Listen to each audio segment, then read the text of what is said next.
Hi everyone. Hope you're all doing good. Okay, so this is it. This is a brand new Lucky Bastard game. The 34th edition of the Tapology Lucky Bastard game to be precise. Uh in the last episode of this I did, or in the last round of this rather, Bellatrix ended up being crowned our 33rd edition champion. So congratulations again to her, and let's see if we can start to find a new Lucky Bastard Game champion. Let's see if maybe she can defend that title. Who knows? But anyway, here we are, starting afresh again.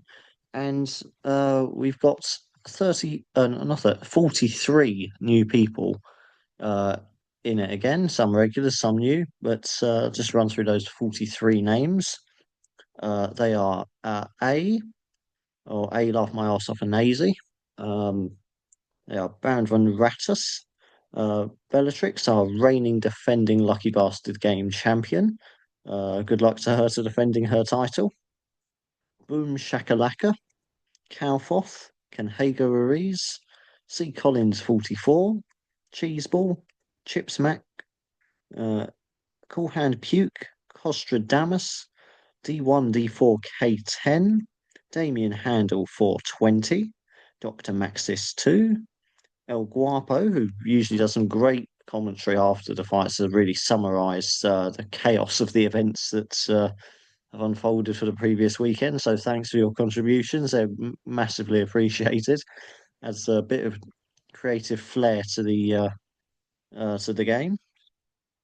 Foghorn Sam, Geneva 65, Grahamon, It's Your Boy SB, Jack Soto, JP DeChamp 27, KK Kombu, Knife Rusty, Cushy Cake, MMA Autist, who's making his Lucky Bastard game debut in this game. So best of luck to you. Welcome to the game.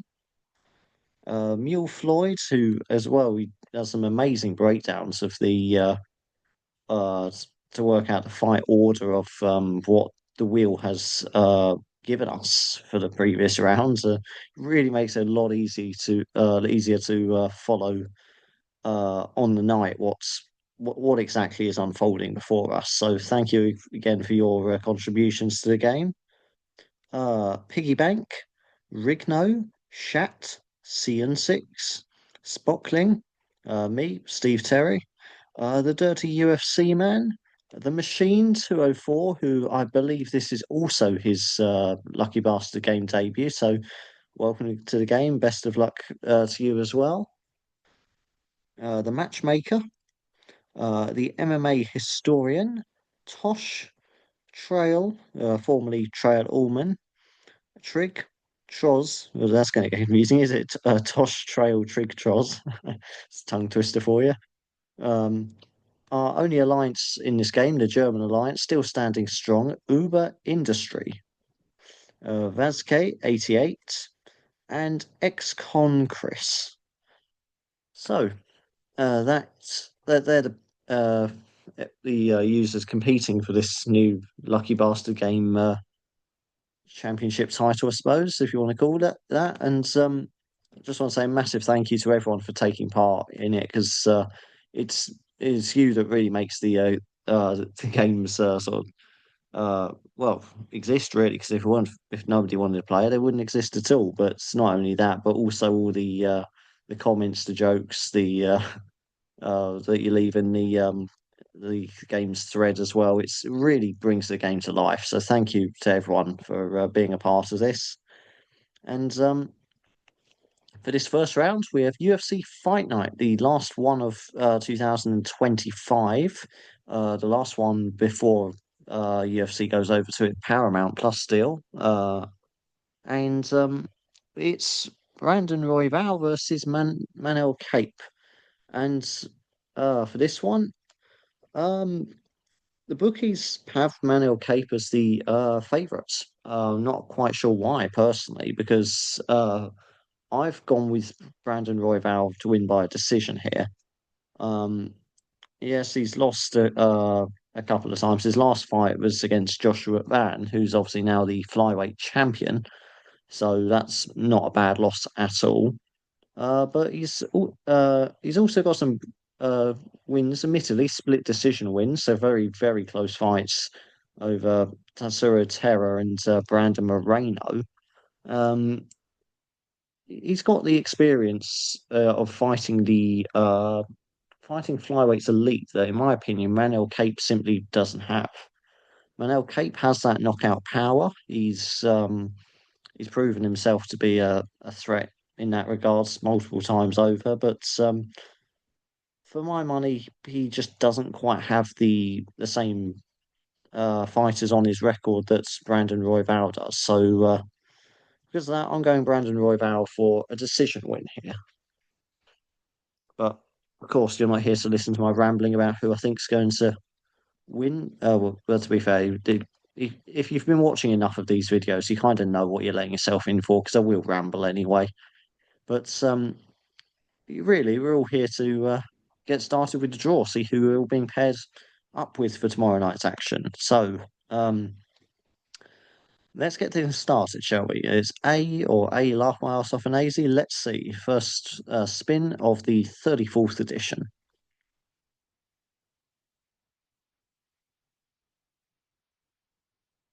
And he gets Isaac Thompson. Isaac Thompson there for A laugh my ass off an AZ.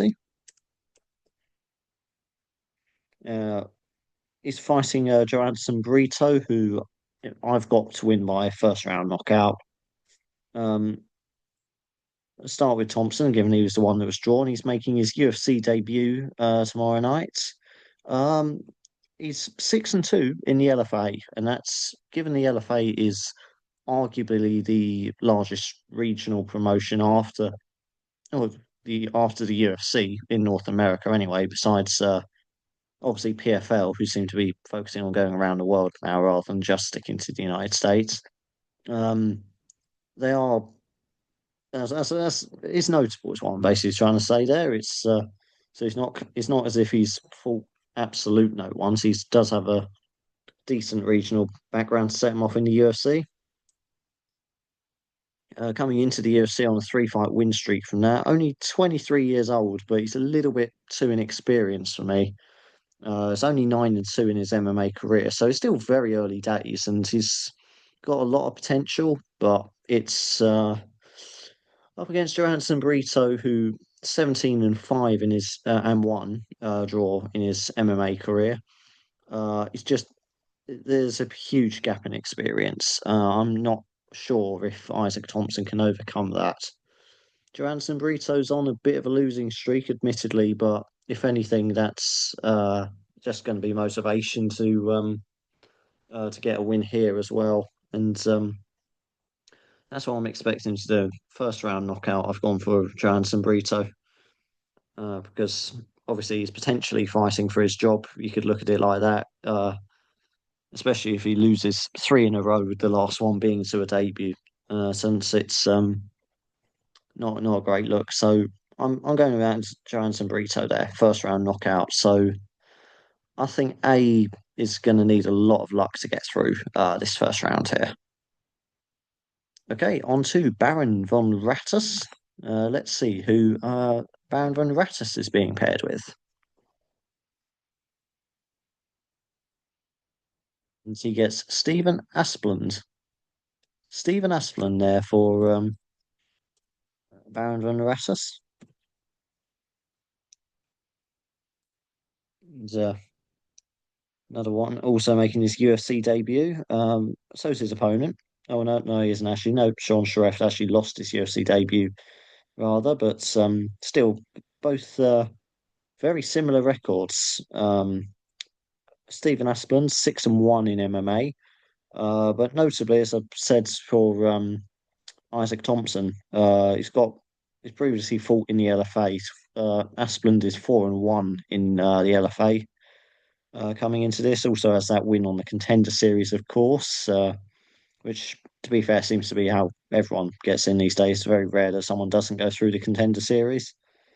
He's a knockout artist with knockouts in all three rounds, so he carries that power throughout the fight. It's not as if he's going into the first round trying to blast people away, and then if he doesn't get the finish, he gasses out. He's very good at managing his cardio so he's got power for all the rounds. And Sean Sharaf, his opponent, as I mentioned, lost to this UFC debut against Justin Tuffer. That was in the second round, knockout loss, and again also tries to look for knockouts. And he was a regional champion himself, Sean Sharaf. But personally, I think that Asplin's a couple more fights into his MMA career, and with those 5 fights in the LFA, I think that gives him a better standing coming into this fight. But it is heavyweight, so anything can happen in that division in particular. Anything can happen in MMA at any time anyway, but especially the heavyweight division. So but we'll see. But I think Baron Ratus has got a decent chance getting through to the second round here. Okay, so next is Bellatrix, our reigning defending Lucky Bastard Game champion. Let's see if Bellatrix's luck continues in this round.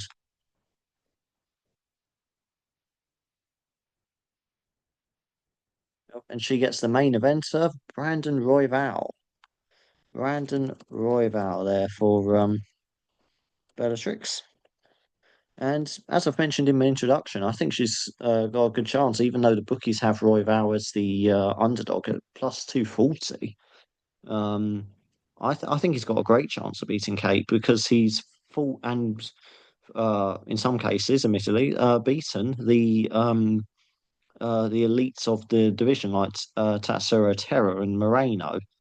Okay, yeah, he's got a couple of losses like is against Joshua Van and Pantoja as well, but again, they're the creme de la creme of the UFC flyweight division. So whereas Manel Cape, yeah, he's on a 2 fight knockout win streak, but not at the same level. Not He's not been fighting the elites of the division. Um, Admittedly, he hasn't lost since his decision loss against Muhammad Makayev, which isn't a bad loss at all because Makayev he is UFC level. Let's be honest, he just can't fucking behave himself. Um, Currently the Brave CF champion, Makayev. So shows he's still got it, but maybe he'll be back in the UFC one day. I'm not sure, but in any case, about this particular fight, um, I think Royval's going to upset the bookies. So I can't quite understand why the bookies have got the odds the way they do, with Royval being plus 240 um and Kate being a minus 300 favourite. I just don't get that at all, to be honest. I mean, yes, Kate's the more likely to finish the fight. He's got that knockout power. Yeah, you can never discredit that or discount that. But I think Royval is just too smart. His ring IQ or cage IQ rather is just too. Yeah, it's going to be able to nullify that to avoid that. So I think that Bellatrix, despite what the bookies think, I think she's got a good chance of getting through to the second round here. Okay, next is Boom Shakalaka. Boom Shakalaka. Name sounds like a fucking party. Always great fun to say it. And he also gets Stephen Asplund. Stephen Asplund there for Boom Shakalaka. So all joining the Stephen Asplund's party hype train, I guess. Obviously, it's still very early into this draw, but that's two already with Stephen Asplund. Maybe this will end up becoming the Lucky Bastard Game main event. Um, I mean, obviously, double ups and head to heads are inevitable because there's 13 fights, that's 26 fighters, and there's 43 of you. So obviously, it's impossible to do this draw without being some double ups. But as I've mentioned before, it's two fighters very early on in their career, very similar situations, both similar styles, both looking for the knockout. But as I've mentioned, Asplin's got that experience in the LFA, and that, given there's not much else to split them, that's significant. Um, Maybe if Sharaf had maybe 4 or 5 more fights uh, in another regional promotion, maybe Sharaf would be the slight favourite here. But I think that, and yeah, he was a regional champion, but to be honest, I'm not 100% familiar with the promotion that he was the champion in, so I can't quite vouch for um, how significant it is to be a champion in that division. Respect to him for winning a regional belt, but it's some regional belts are easier to win than others, shall we say. So maybe he'll surprise us, but we need to prove it to us tomorrow night if he's gonna, because he didn't look um he didn't quite look UFC level against Justin Tuffer when he fought in the UFC earlier this year. So yep, as I mentioned, I'm going with Stephen Aspland. So I think both Baron van Rattus and Boom Shakalaka have got a good chance getting through to this second round. Okay, Kalfoth next to learn his fate. Let's see who Kalfoth gets drawn with. And he gets Melquizael Costa. Melquizael Costa there for Kalfoth.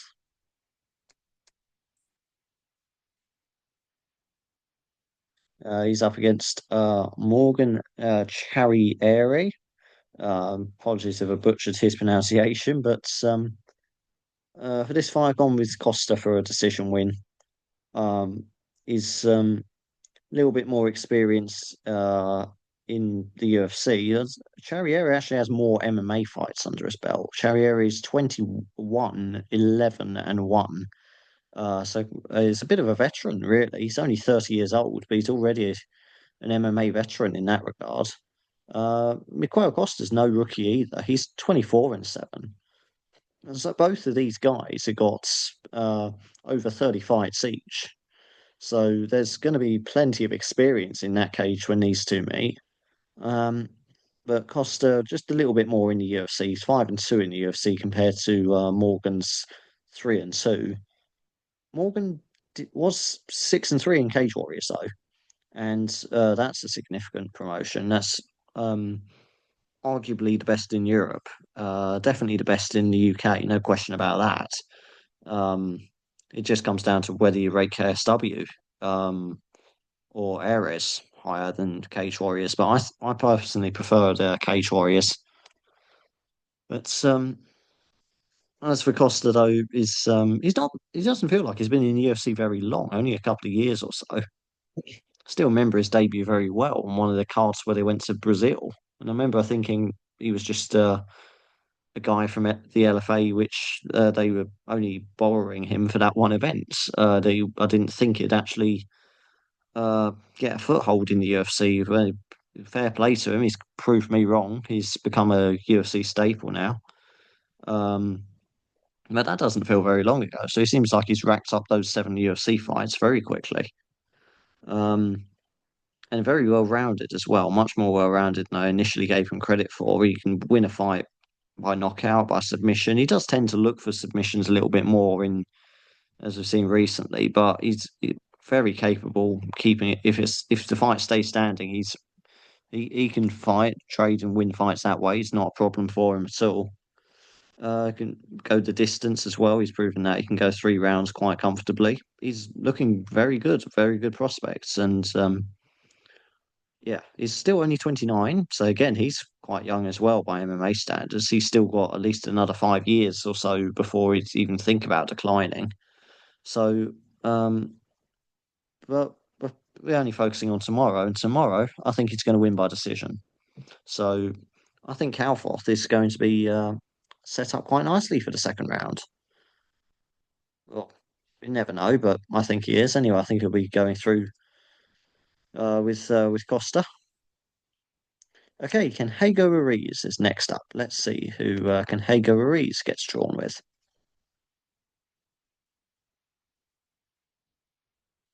And speaking of veterans, Neil Magny. Neil Magny has come up for Canhego Ruiz.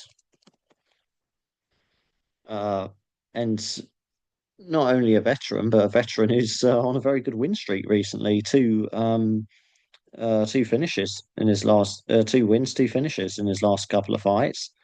His last one, of course, being that submission win over Jake Matthews only a couple of months ago. Um, 38 years old, so obviously his best days are behind him, but he's still a significant threat. But the trouble is the UFC haven't done him any favors with this matchup because he's up against Yaroslav Amosov. Um, it's his UFC debut, but 8-1 in Bellator, former Bellator worldweight champion, um, and is 28-1 in his career. So again, he's no veteran. He's no rookie either. He's a veteran of MMA himself. 29 fights. Put that in perspective, could be retired after 29 fights. So so yeah, that shows the level of experience in play here. It's probably the most experienced fight on the cards, combining their records, thinking about it. Magny being 31 and 13 in his MMA career, with 24 and 12 in the UFC is ridiculous. Like, 36 fights in the UFC, that's never happening again. It's very unlikely to ever see that happening again. Maybe somebody like Derek Brunson might beat that, but yeah, no, it's that's an insane career to have in the UFC. The heart wants me to pick Neil Magny for this, but the truth is, Yaroslav Amosov is he's fought some very good fighters, Logan Storley, for example, in Bellator, and again, very well rounded. Is When he does finish fights, he tends to finish them very quickly too. So if he gets off to a quick start, potentially could have Magny in trouble early on, but he's shown he can go the distance quite comfortably numerous times. And he's only 32 as well, so he's still got a good few years of his prime left. And yeah, this is sort of a backhanded compliment for Neil Magny, isn't it? From the UFC, saying that, well, okay, well done on winning those 2 fights and finishing them. Here's a really tough fight for you uh, to really test you, and he's a good test, of course, for Amosov as well for his first fight in the UFC. But I think it's one he can overcome. But anyway, for the purposes of this game, anyway, I think Canhego Ruiz gonna need a little bit of luck, hoping maybe Neil Magny can just just carry on his streak. Really, I was going to say roll back the years. He doesn't need to. He's been doing it recently, but maybe just a little bit veterans experience will see him through this one. But that Canhego Ruiz will certainly be hoping so. Anyway, okay, so we have C. Collins 44 next to learn his fates,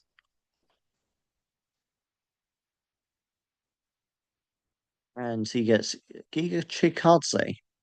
Giga Chikadze there for uh, C. Collins 44. In the co-main event up against Kevin Vallejos. Um, and I've gone with Vallejos to win by decision here. Is 2-0 in the UFC. Funny enough, it's actually gone 1-1 in the contender series. Had 2 chances there. I was saying earlier, most young fighters do come up through the contender series, but most only have the one fight. If they win, they're usually into the promotion, or if they lose, you don't really see them again. But Uh, so he's um, so it's a little bit different compared to how most people end up in the UFC. Uh, he's knockout artist. He has gone the distance in his last fight, particularly against Danny Silva.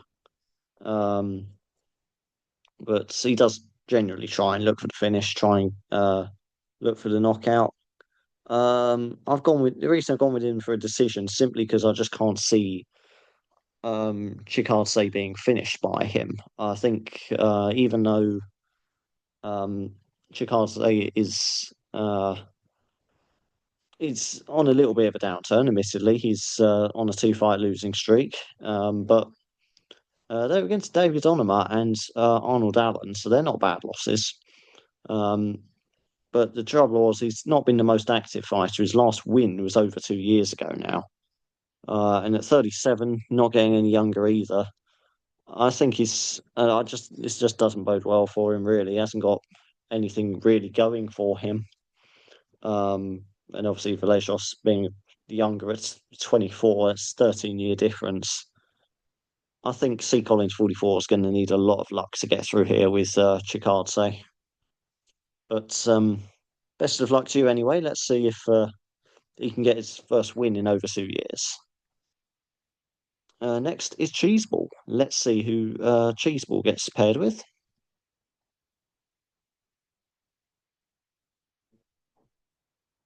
And Cheeseball gets Alan Fry. Alan Fry there for Cheeseball. Uh, Second fight into the card. In quite an interesting fight for the prelims. Definitely one worth keeping an eye on if you are planning on tuning in for the prelims, because it's Alan Fry 6-0 up against Gulherme Pat 5-0. So somebody's O has got to go, as the old saying goes. And again, both making their UFC debuts as well. Let's start with Alan Fry, who's won every single fight by knockout.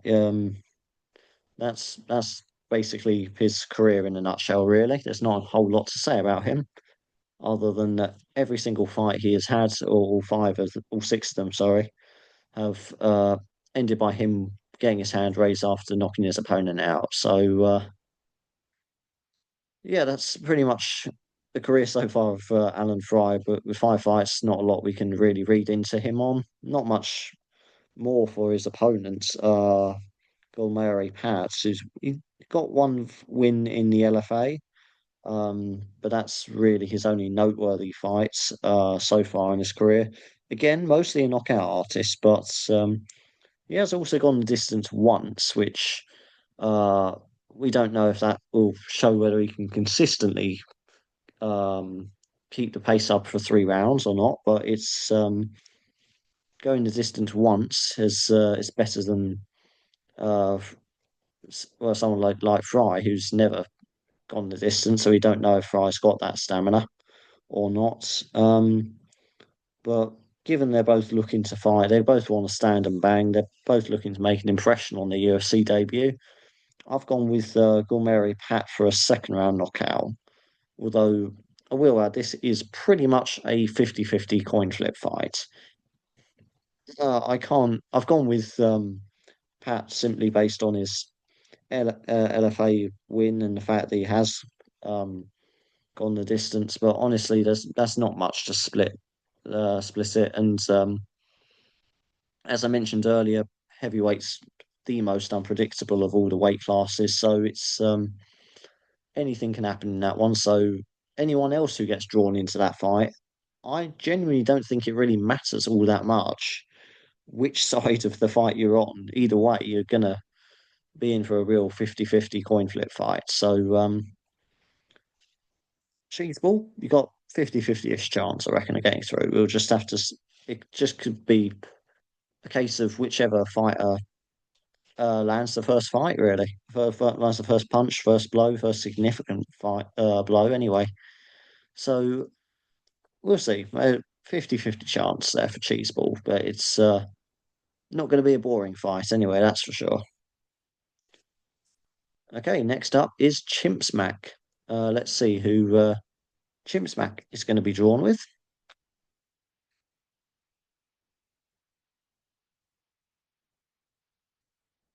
And he gets another veteran here in King Green, formerly Bobby Green, of course. And so, yeah, King Green for Chimp Smack. And this is one veteran I have actually picked to win his fights.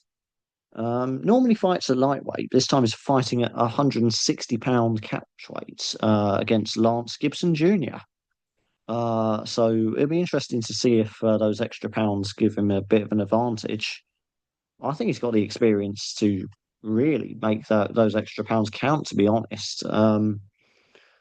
So, but Lance Gibson, for instance, the complete opposite of Green in terms of in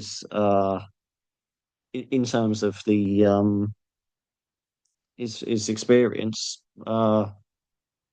Because Green is has 32 wins, 17 losses, one draw in his MMA career, whereas Lance Gibson has only 10 fights in his career, nine wins, one loss, and so there's a huge golfing experience here. Um, And for me, that is the most significant factor here.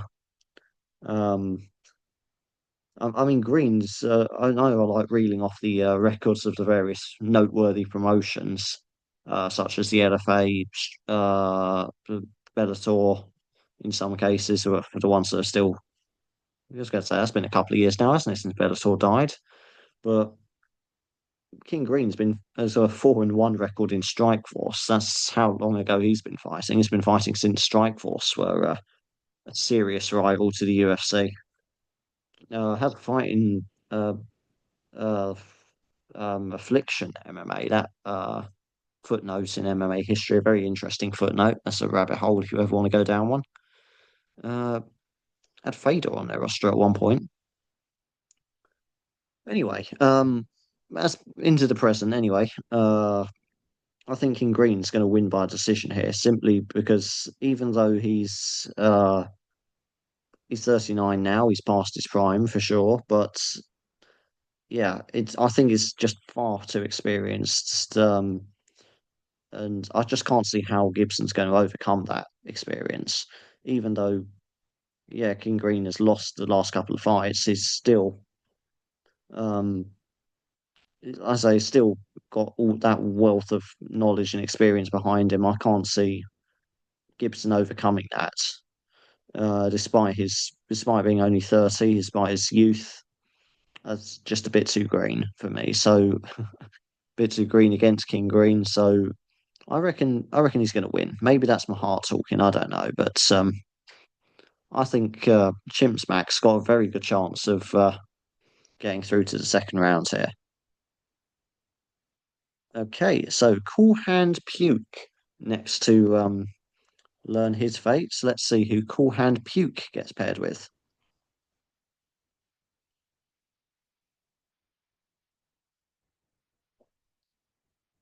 and he gets Yaroslav Amosov. Yaroslav Amosov there for Cool Hand Puke. As I mentioned, up against Neil Magny earlier. So that gives us our first head-to-head so far. That is Cool Hand Puke versus Canhego Ruiz. Canhego Ruiz, of course, with Neil Magny earlier, and Cool Hand Puke with Yaroslav Amosov. And as I've mentioned before, Amosov being the former Bellator champion coming into this his UFC debut. Um, as a very well rounded, very good fighter. And he's been given a winnable fight to start his UFC tenure, in my opinion. Neil Magny, of course, been on great form, having won his last couple of fights, but I think this is so it is a test for Amosov. It's not a complete walkover. He's not going to just come in here and blast Neil Magny away, or at least I wouldn't expect him to. Neil Magny's too experienced for that, but yeah, I think it's definitely a winnable fight um, for Amosov to try and show the UFC that yeah, you belong in the UFC, and whereabouts do you belong? Do you deserve to be ranked straight away in the promotion? Uh, but we'll see how he goes. But yeah, I think he's getting his hand raised tomorrow night. So Cool Hand Puke is on the slightly more favourable side of that draw, in my opinion. Okay, Costradamus next to learn his fate. Let's see who Costradamus gets paired with.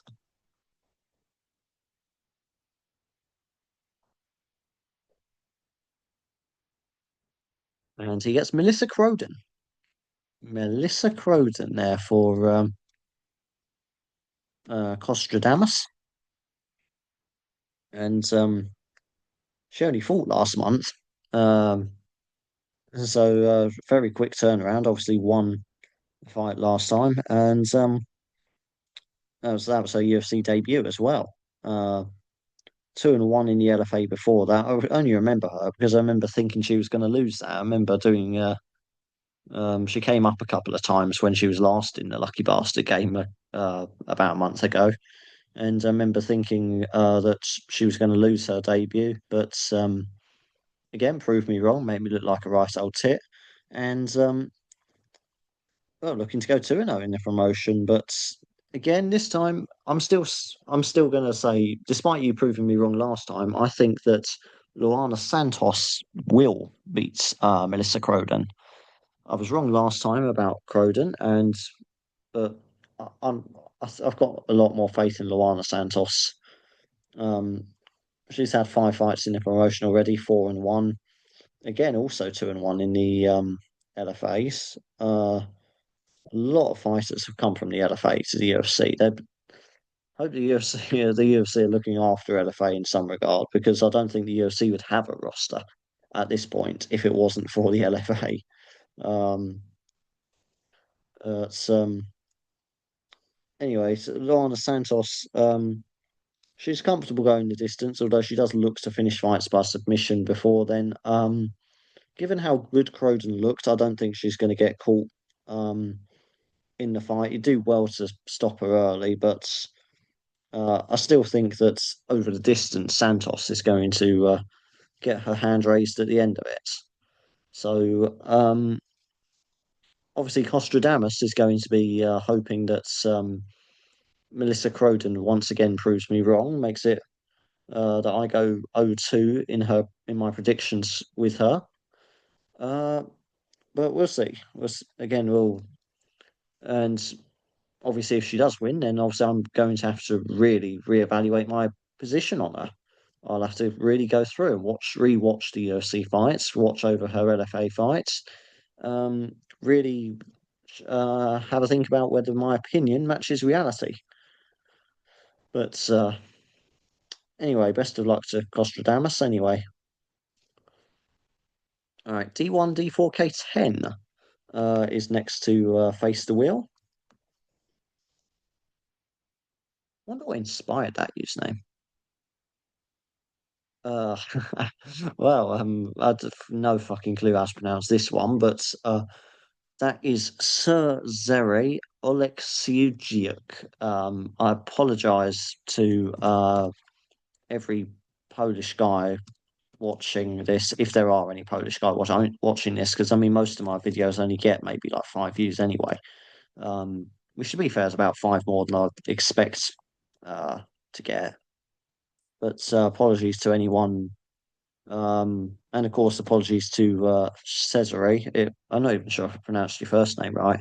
Apologies to him for completely butchering his name. I've no idea how to pronounce that, but I just know I've butchered it. Um, Probably spelt it wrong too. But D1 D4K10 with Cesare Oleksiejczuk. There. In what I'd like to refer to as the tertiary main events, the one just before the co-main, up against Cesar Almeida. And I do have Cesare to win this by decision. He's fairly experienced in his MMA career, quite far into it now, actually, approaching 20 fights, 16-3.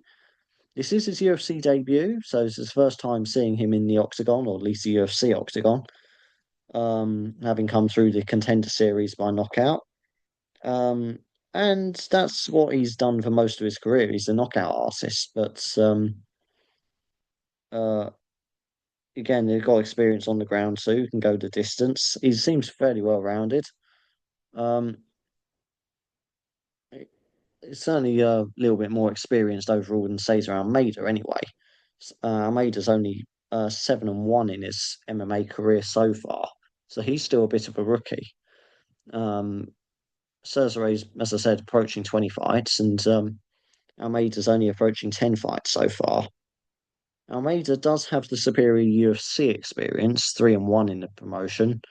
Um, Again, also a knockout artist, usually in the first round as well, so he tends to finish the fights quickly. But um,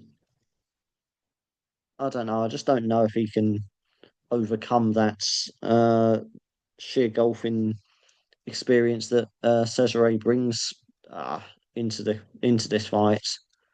But we'll see anyway. We'll see if he can overcome that experience. Whether those, I mean, those five fights in the four fights rather in the UFC, they could be significant. You could argue quality over quantity, I suppose. But I don't know. I just think that Cesare is going to get this done. So I think D1 D4K10's got a good chance of getting through to the second round here.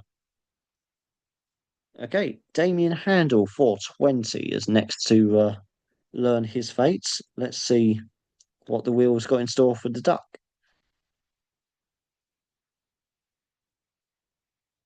And he also gets a main eventer, Brandon Royval. Brandon Royval there for Damien Handel 420.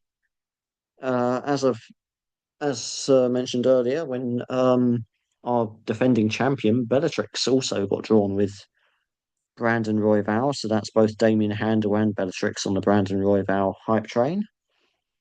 And as I said earlier, I think I don't quite understand why the bookies have got Cape as the favourite here.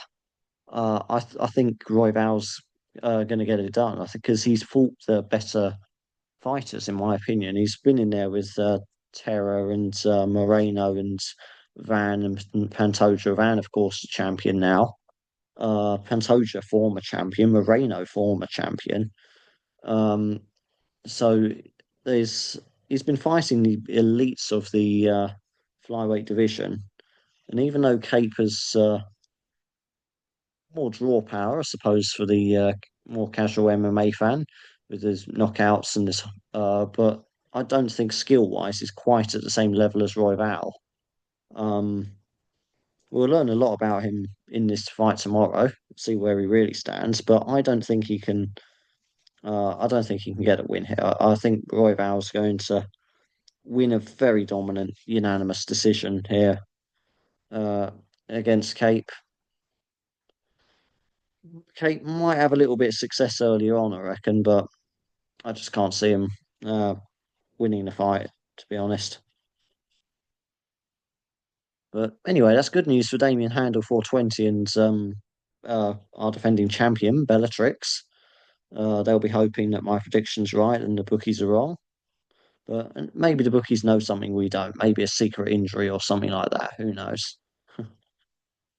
Dr. Maxis 2 is next to face the wheel. Let's see what the wheel's going to give to him. He's got King Green again. So King Green again coming up. So it's both Dr. Maxis 2 with King Green and also Chimp Smack had King Green earlier. And as I said, King Green up against Lance Gibson is a huge golfing experience. Um, King Green with uh, how many fights is that? So, hang on. 32, 17, 1, so that's 18, 32, 18. That is 50 fights. 50 fights compared to Lance Gibson's 10 fights. That is a 40 fight difference between this. King Green has been in the cage 40 times more than Lance Gibson Jr. Most fighters don't even have 40 fights in their career. And most would be, yeah, it's absolutely, for that to be the difference in fights is insane. Um, so I just can't see how Lance Gibson plans on overcoming that because that is a very tough UFC debut to be given.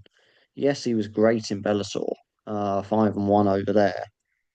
And from what we've seen of him so far, he has proven to be very well rounded. But the UFC has it's a much higher level than Bellator was, to tell the truth. And the fact that King Green has lasted for so long in the UFC, um, even recently, sure, he's coming off a couple of losses, but still has wins in the last few years in the promotion. So and usually ones in and around the rankings of one of the most stacked divisions on the UFC roster. So um, yeah, I can't, I just can't. I think this would be a huge upset if Lance Gibson did win, and if he does win, we're really going to have to stand up and take notice of him.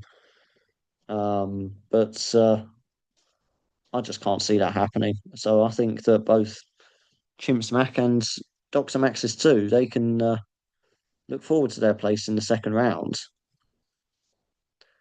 Okay, El Guapo next to face the wheel. As I mentioned earlier, he does a wonderful breakdown of the weekend's action once all's been said and done. So thank you again for that very unique and colourful contribution to the game. Really helps to give it atmosphere, doesn't it? It's yeah, you all do, but to really bring the game to light on the forums of Tapology. So best of luck to El Guapo. Let's see who the wheel has in store for him.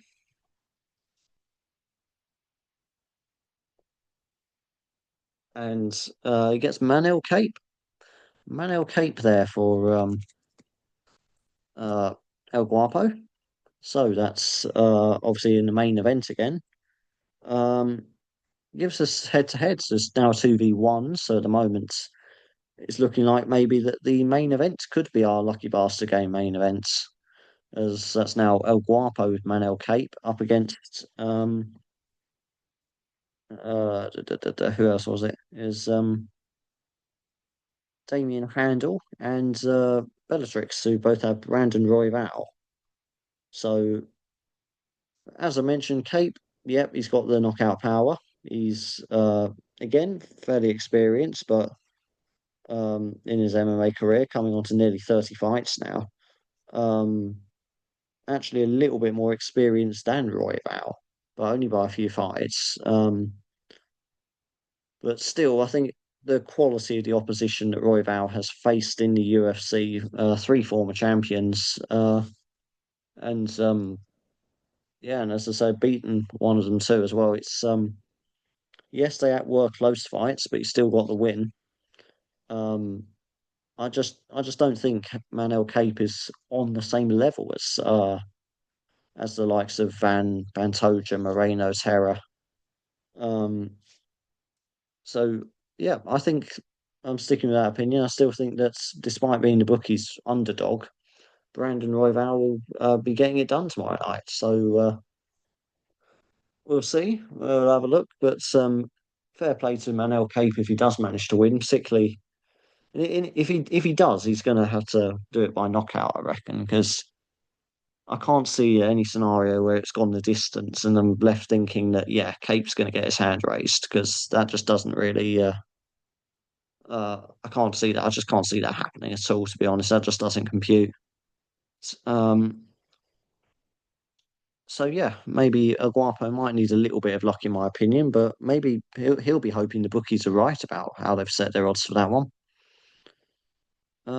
Hoping that the bookies are right and that he goes through to the second round at the expense of Bellatrix and Damien Handel.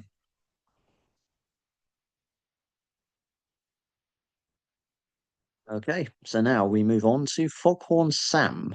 Let's see who Foghorn Sam gets drawn with. And he gets Gulherme Pats there for Foghorn Sam. Gulherme Pats.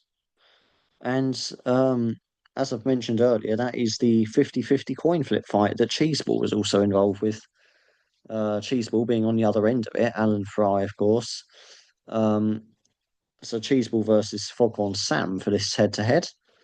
And as I said earlier, I've gone with Mary Pat for a second round knockout, but there is virtually nothing to split between these two fighters. So whoever, um, which, as I said, whichever side of the fight you get drawn in for anyone else that gets this fight, I think that it's going to be a 50-50 fight either way. No, I don't think either of you will be have a comfortable ride through to the second round. Um, I have gone with Pat simply because it's gone the distance and it has that fight in the LFA as well. Little bit more pedigree to him than Alan Fry. But as I said, this is a coin flip fight. It's heavyweight. They're both very early into their MMA careers. Um, Only 9 fights between them. Um, yeah, but hey, somebody's always got to go. So it'll be a great fight to watch. Both two knockout artists, two undefeated knockout artists making well, only what as I keep saying, it's Gulmeri Pat's making his UFC debut. Um, yeah, they both are actually. Yeah, I was getting confused. Yeah, so I was getting confused with the other one. Uh, yeah, Sean Sharaf was the other one that lost to Justin Tuffer. But yeah, no, both Alan Fry and Gulmeri Pat making their UFC debuts here. So great piece of matchmaking, I must say, by the UFC this time. I've criticised their matchmaking in the past, but this is brilliant. That is a brilliant fight to make. Two undefeated heavyweights, similar careers paths so far. Put them up against each other. Let's see who really is uh, the best of them. Okay, so we have Geneva 65 next to learn his fate at the hands of the wheel. If the wheel has hands, I don't know. I don't want to know. So some questions are better left unanswered. But anyway, he gets Marcus Bukhecha, Marcus Pacheco there for Geneva 65. I probably butchered the spelling of that one as well, but if I'm not butchering the pronunciations, I'm butchering the spelling of them. Um, Marcus Pacheco, he lost his UFC debut uh, in last time, but did go 5-1 in one FC, but still very new to the MMA scene in general, though. He's got a lot of Brazilian Jiu-Jitsu experience behind him. But he's still only 5-2 in his MMA career, having spent most of that in one fighting championship where he's done well over there. Um, Obviously, just coming into the UFC, he lost to Martin Bidet. Um, that was a decision, and Martin Bidet, I will mention, also in the Tapology Lucky Bastard Game Hall of Fame. He won it for oh, who was it? I think it was Tartara. He won it for. Can't remember what edition off the top of my head, but he's pretty sure that Martin Bidet won that one for Tartara. Um, don't know what he's up to these days. He's not been active on Tapology for a while, but whatever you're up to these days, Tartara. Hope you're all right. Hope you're looking after yourself. Uh, Hope you're enjoying those tropical beaches. Oh, that's a classic insult, that one. Anyway, sorry, anyone that's new to Tapology is not going to have a clue what the fuck I'm going on about. But oh, what a character he was! What a wonderful character he was. Oh dear. Anyway, back to the here and now. Anyway, Geneva 65. Marcus Buchecha. Will he get his first win in the UFC? Against Kennedy Ezenchenko? I don't think so. I've gone with Kennedy to win by a second round knockout. Um, Much more experienced. He's 14-6 in his MMA career, so and 8-6 in the UFC. So he's been in the biggest show in town for quite a while now. Um, Funny enough, he's also his last fight was also a loss to somebody who's also in the Lucky Bastard Game Hall of Fame, Walter Walker. Um, Lost by heel hook submission, which is becoming Walker's trademark there. Um, so interesting that you've got two fighters that both coming off of losses against Lucky Bastard Game Hall of Famers. Um, Knockout artist usually tries to look for the finish, usually gets it, to be fair. Can be finished. So, and with Marcus Pacheco being a submission specialist with that Brazilian Jiu Jitsu experience, as I mentioned earlier, um, it's not impossible that we might see Kennedy and Sheku getting submitted here. Got submitted last time, of course. Um, so that's a distinct possibility, but I think that Kennedy's power is going to be decisive here. I think that if Marcus Pacheco couldn't find a sub against Martin Bidet, then I can't see how he's getting past the power of Kennedy and Sheku. Yeah, I think Geneva 65 is going to need a little bit of luck, but there is that lifeline with a submission, obviously, potentially, but it's not completely out of the question. But you will need a bit of luck to get through this one. But that's the lucky bastard game. That's the name of the game. You literally have to win this thing by being the luckiest bastard out of all of them. But anyway, we move on now to Grahamon. Let's see who Grahamon is going to be paired with.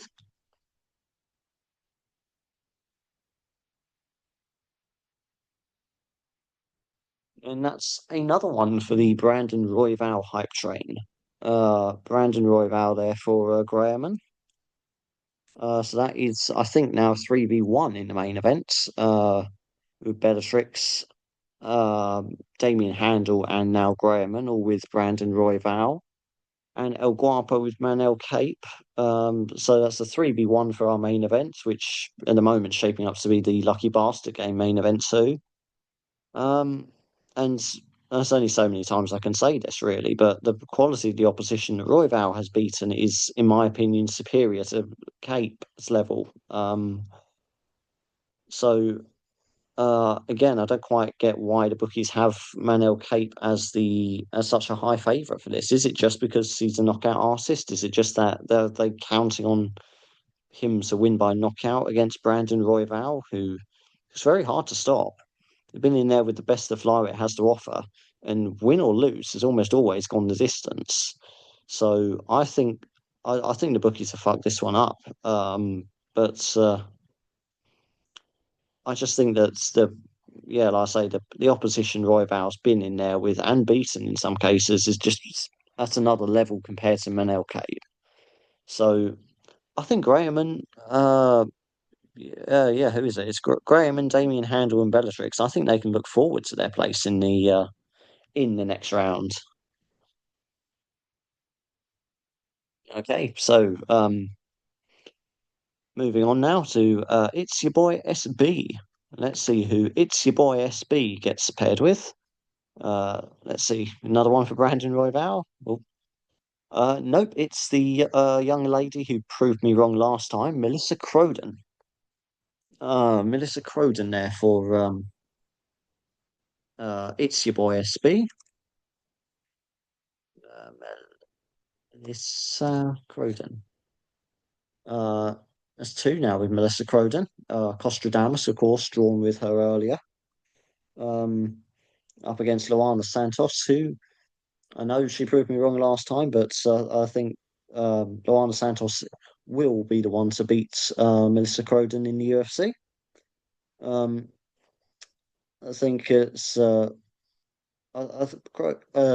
Santos, as I say, she usually tries to look for submissions, and I think from what we saw of Croden in her UFC debut, I think she's going to be too good to be finished. I think she's at a higher level than that, but still, with Santos's previous UFC experience, this is a step up compared to a month ago.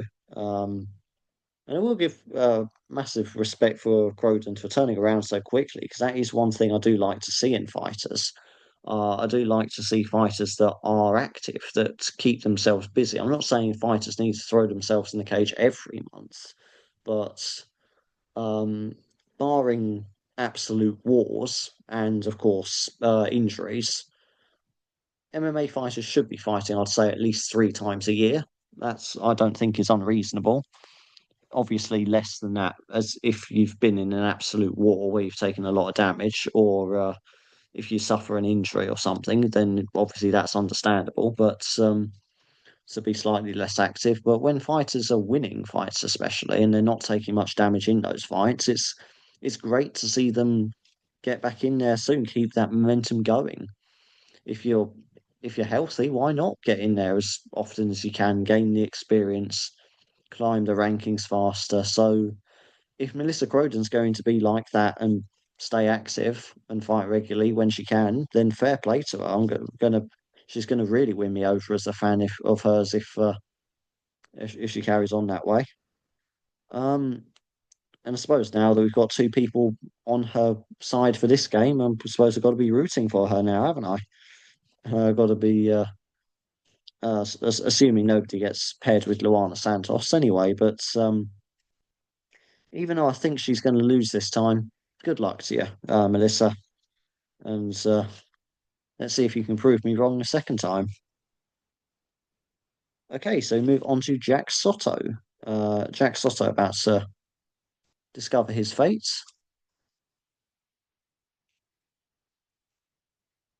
And he gets Kennedy Enzincheku. Again, apologies for butchering your last name there, as I did earlier. Kennedy, uh, how are we spelling that? Nzechukwu.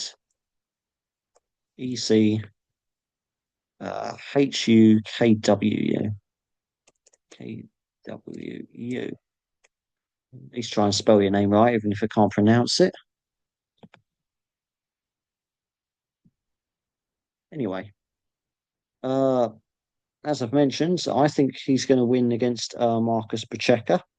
That, of course, makes it a head-to-head between Jack Soto and Geneva 65. Um, let's see if which it'll be interesting to see which side of that head-to-head matchup wins. But I've gone with Kennedy for a second round knockout. Um, Simply because I wasn't really impressed with Pacheco in his fight against Martin Bidet. He's done well over at one, but again, he's still very inexperienced in his MMA career, all things considered, and he's been very reliant on his Brazilian Jiu-Jitsu background. Once you get to the UFC, though, you can't just be a one-dimensional fighter. Some people get away with it for a few fights, but you can't just the days where you had Royce Gracie coming in, submitting everybody because nobody had a clue how to defend what he was doing. Those days are long gone. We saw that with the failed UFC career of Kron Gracie. But anyway, I'm hoping that there's a bit more to Marcus Pacheco's game than we've seen so far in his MMA career. Because if there isn't, then he isn't going to be around in the UFC for very long. Um, But Kennedy and Sheko, he's a proven quantity. He's established himself in the promotion. And I say he does rely on his knockout power, but there's a lot more to his game than just knockouts. Um, which ironically actually helps him to get those knockouts. Um, but anyway, Kennedy and Sheku for a second round knockout. There's my prediction for that one. So I think Jack Soto is going to be getting the better of that head to head. So now we move on to JP DeChamp 27, who I will give a shout out to, as he's currently running the baddest motherfuckers game. I think it ends this week, well, or at least this season, but of course he'll be running it into next year. So thank you for running those games. And it's a very simple game to join. All you need to do is just make your predictions on Tapology, as most of you, I'm sure, already do anyway, and then just post them in his thread in the game, and you, depending how accurate your picks are, is how many points you get. So very easy game to do. They usually do it for both the UFC and PFL. So yeah, well worth taking part in. But anyway, let's see who JP the Champ 27 gets drawn in a whole new kind of game, one where skill doesn't come into it at all. It's sheer luck. Let's see how you do when you have to put your fate in hands of the wheel. Oh, and Kenzie and Checo again. So now a 2v1 in that fight. Not an awful lot I can say. I mean, said I've gone over him about three times now and just gone on a little ramble about him a few minutes ago, but um, more experienced of the two. Shown more to his MMA game, and yeah, it's just for me ticks all the boxes really. He's got the knockout power, and I think he will eventually find a way of opening up Pacheco and finishing the fight. My prediction for that being in the second round, but we'll see. But even if it does go the distance, even if my precise prediction is wrong, I still think if both are still standing at the end of three rounds, then it's going to be Kennedy getting his arm raised.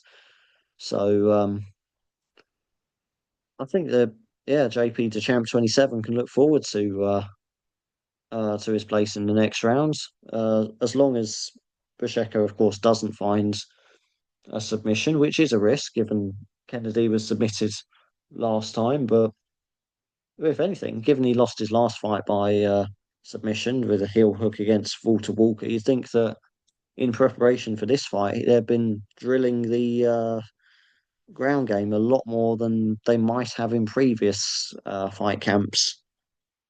So, if anything, he should be even better on the grounds than we've seen in the past. But we'll see anyway. But I think that JP to Champ 27 will also be going through to the second round here. Okay, KK Kombu is next to discover his fate. Let's see who the wheel has in store for KK Kombu.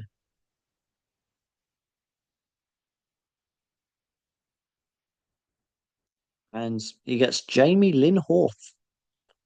Jamie Lynn Horth for KK Kombu. Uh, first fight on the cards here. Um, up against Teresa Bleda. I hope I pronounced that one right, but probably not. But I've gone with Teresa Bleda to win this one. Not a lot to split it in terms of experience. Jamie Lynn Horth, 8-2 in her MMA career, um, with 3-2 those being in the UFC and a fight in the LFA as well. So she's had a few more higher level fights, I suppose, in that regard.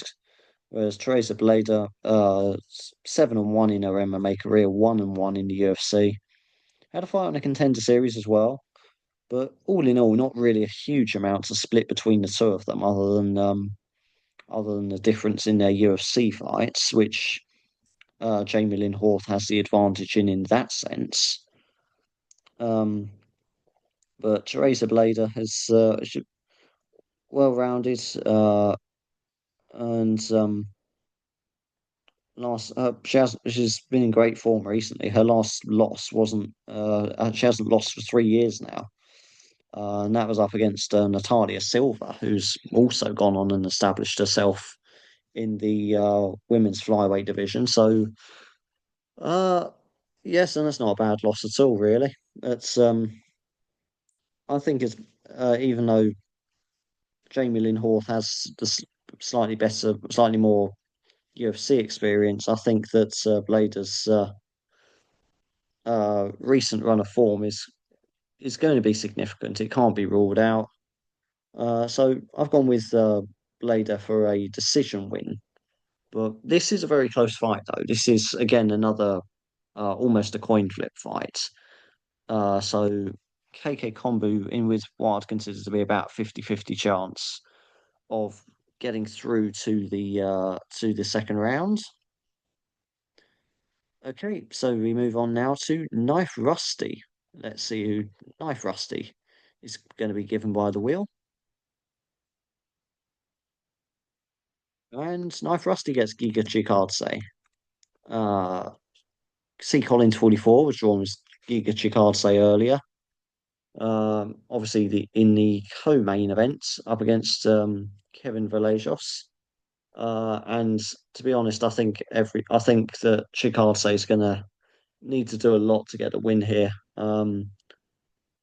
Vallejos for a decision is my pick here because he's got because it's a sort of youth versus veteran versus youth here. And the UFC does this a lot. It happens in MMA. The olds get fed to the young, and this fight is another classic example of that. Um, this is going to be a case of Kevin Vallejos being given a winnable fight against a good named opponent, Giga Chikadze. Um, Vallejos, a knockout artist, but again, I think Chikadze is a little bit too experienced to be knocked out. I don't think he's quite that washed that he's going to be getting finished by Vallejos, but he's gone a while without a win. It's been over 2 years since he's had a win, and admittedly, the last couple of losses weren't bad. They're against David Onomah, Arnold Allen, so decent names in the featherweight division, but um, it's it's hard to look past the fact that the age difference here and due to Chikase's inactivity in this career, it's not really been a lot of difference in experience either.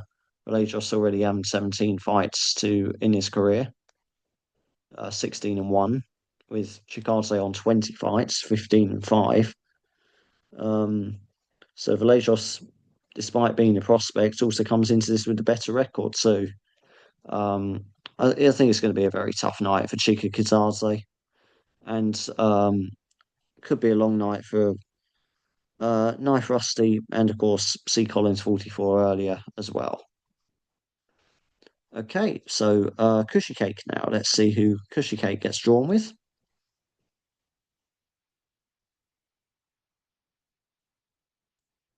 And Sean Sharaf there for Cushy Cake. Sean Sharaf there for Cushy Cake. And up against Stephen Esplund. A couple of people have Baron von Rattus and Boom Shakalaka have had Stephen Esplund, so that's now a 2v1 in that fight. Um, First time we've had Sean Sharaf come up, and in my opinion, I think it's going to be. I think that Cushy Cake's got the underdog here on that side of the least favourable side of that potential matchup. So reason for that simply being that Sharaf didn't look great in his his UFC debut, sorry, against Justin Tafa, where he lost by second round knockout. And Stephen Asplund, okay, sure, he's making his UFC debut, but coming into it with a great record from the LFA, and um, he's he's got lot of knockouts.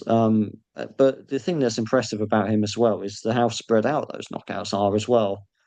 Usually, when you see somebody who's still fairly new to the MMA game, still a rookie in the MMA scene, and they come in with a lot of knockout wins to their name, they're usually first round knockouts. But the fact that he has second round knockouts, third round knockouts to his name already shows that he's got he knows how to carry his stamina and his power through the different rounds, which is something a lot of fighters tend to struggle with. It's so much more common to see fighters who blow themselves out looking for that first round knockout, and then if they don't get it, they start the second round and they're on chicken legs. They've got nothing going for them. They've got no energy. So it's good to see that Stephen Aspin seems to have works out how to manage his stamina and maintain his power consistently throughout the fight, and that is a huge skill advantage for somebody at this stage of their MMA career. So so yeah, I think Cushy Cake's going to need a little bit of luck here with Sean Sharaf. Obviously, Sean Sharaf will be he'll have the motivation. He doesn't want to go 0-2 in the UFC, of course, but still, I just don't think he's. I just can't see how he's beating Stephen Esplin's. Okay, so speaking of debuts, we have the Lucky Bastard game debut of MMA Autists. So welcome to the game and best of luck to you in this game. Let's see who your first ever fighter is going to be in the Tapology Lucky Bastard game.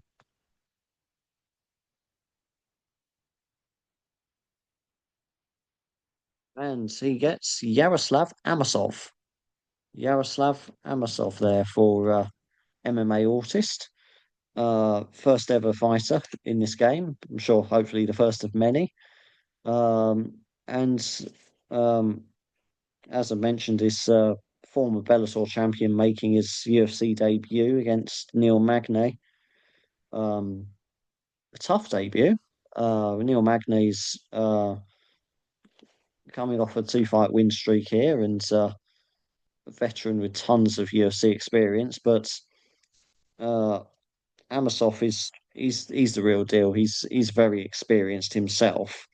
28 wins, one loss, and as I say, he's very well rounded in his game, and he's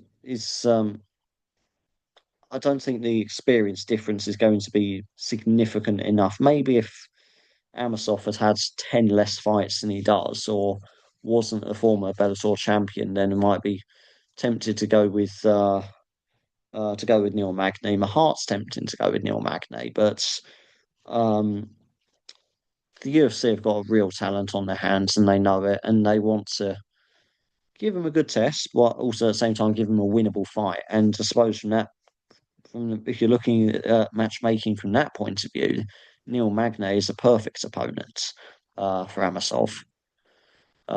Tough enough to be a good test, still winnable.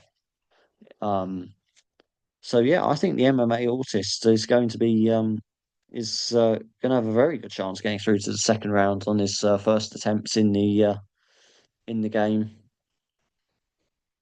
Okay, so Mule Floyd is next to face the wheel, who want to give again a massive shout out to for doing your breakdowns at the start of at the before start of every card to give us a sort of a bit of a running order as to the order of the fights. It really does help to get the game under control to a bit. You provide the calm that in the chaos of the storm that the wheel throws up every week, and it does make it a lot easier to just refer back to your to your original post when going through it. Because most of the time I'm watching the because I have to watch the UFC usually on mute because my headphones are completely fucked. Maybe Santa will get some new headphones for Christmas. I don't know. But I'm usually because I don't live alone either. I try not to make too much noise. So I'm just staying up middle of the night, early hours of the morning, usually 2, 3 o'clock in the morning to watching the fights on my laptop and just flicking back and forth between your post and the fights. Um, a very primeval way of watching the UFC, admittedly, but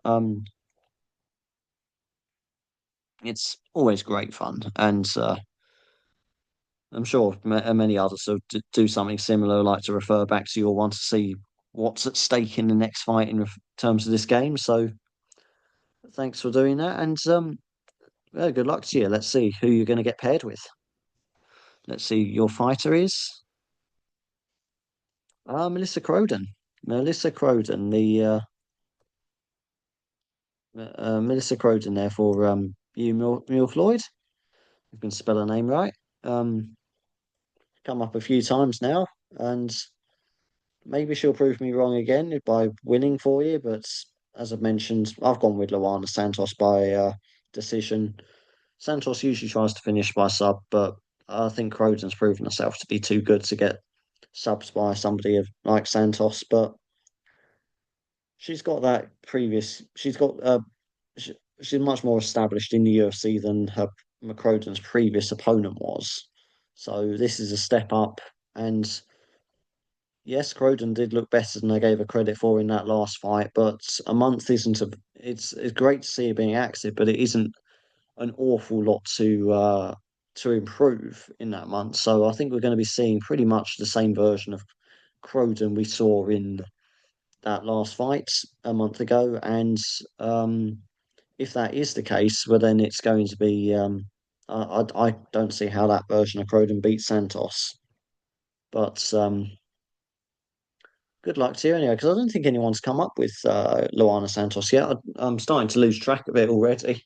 Um, Now that we're getting towards into the second half of it, I'm sure you'll all be pleased to hear. But starting to lose track of the double ups and the head to heads. But I don't think anyone has been drawn with Luana Santos yet. But anyway, Mule Floyd with Melissa Croden. Anyway,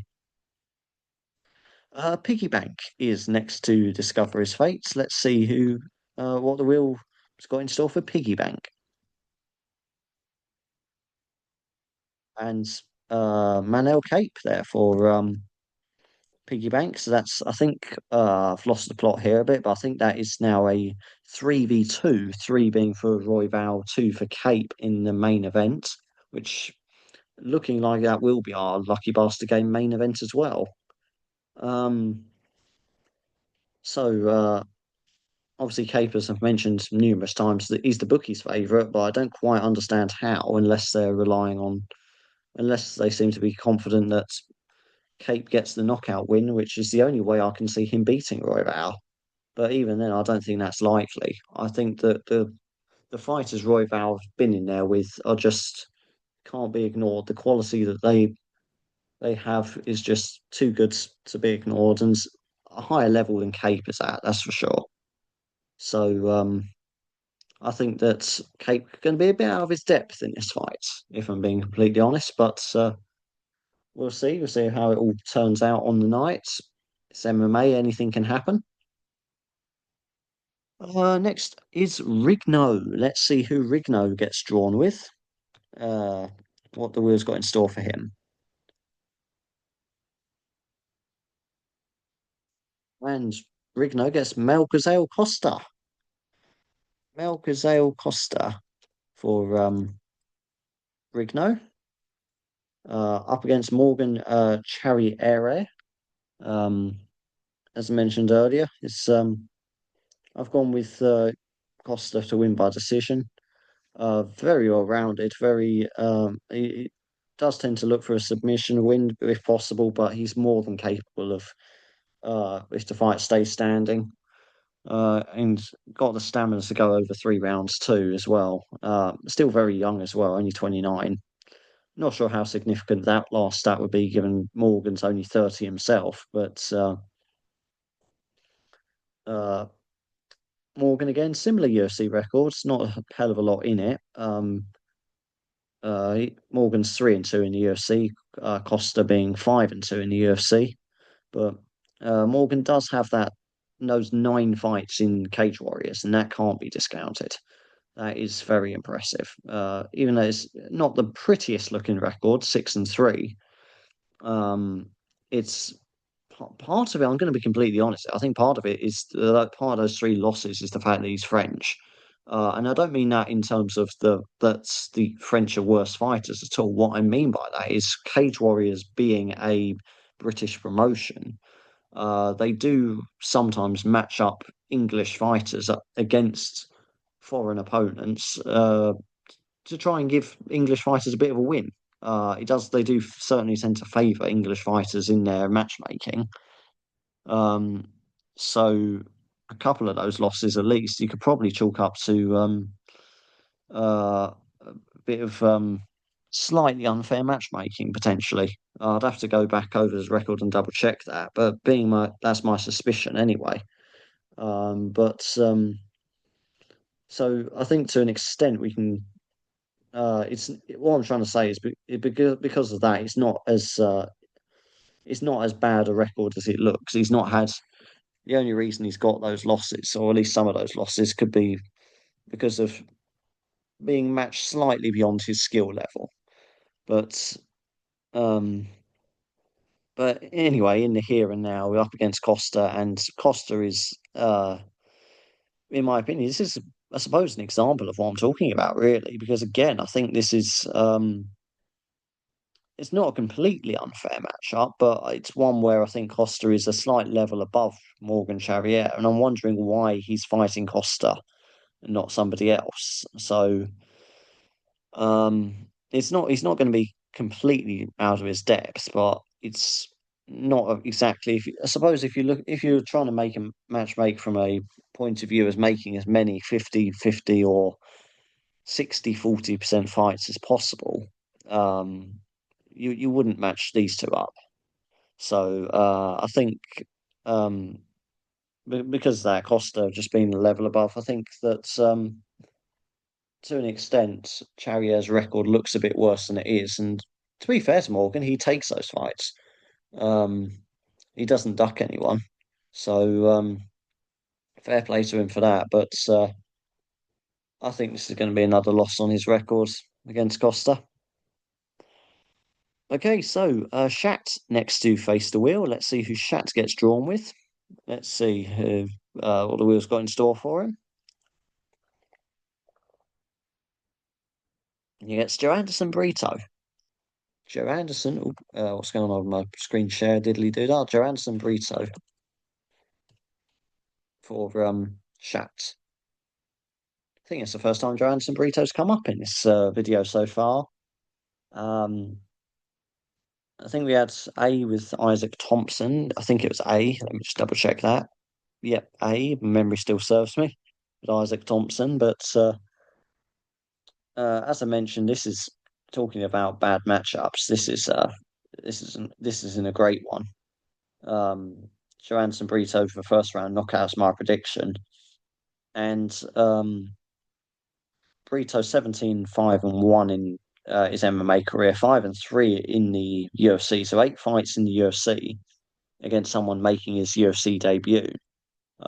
Thompson, yes, he's coming into this with great pedigree from the LFA, 6-2 over there, with a 3-fight win streak, but it's he needs to be built up a little bit, and throwing him with somebody like Joanne Brito is not the way to do that, in my opinion. Could have given him a slightly softer touch for his UFC debut, and that's what I was saying about unfair matchmaking. It's not just Cage Warriors, it's not just the UFC. Um, but it happens in the MMA. But I think Isaac Thompson will genuinely be out of his depth there. Um, Still only 23 as well. This is getting to a stage like I'm 27, so this is starting to make me feel really old. When he gets to the point, most of these fighters are still older than me, but we're getting some fighters now. They're coming in and they a few years younger than me, and then I just look at myself and like, well, there's a goes any chance of me ever becoming an MMA fighter. Not that I ever would, because I'm too lazy to get off my arse, but. And to be fair, I don't think there's a men's division small enough for me, really, to be honest. It's probably fighting a men's strawweight if there was such a thing, but skinny fucker I am. But anyway, about the fight in hand. Anyway, Joe Anderson Brito first round knockout is that's my prediction for that one, and I think yeah, I think a poor old Isaac Thompson is going to be completely out of his depth for this one. Okay, so CN6 is next to see who he's going to be paired with for tomorrow's action.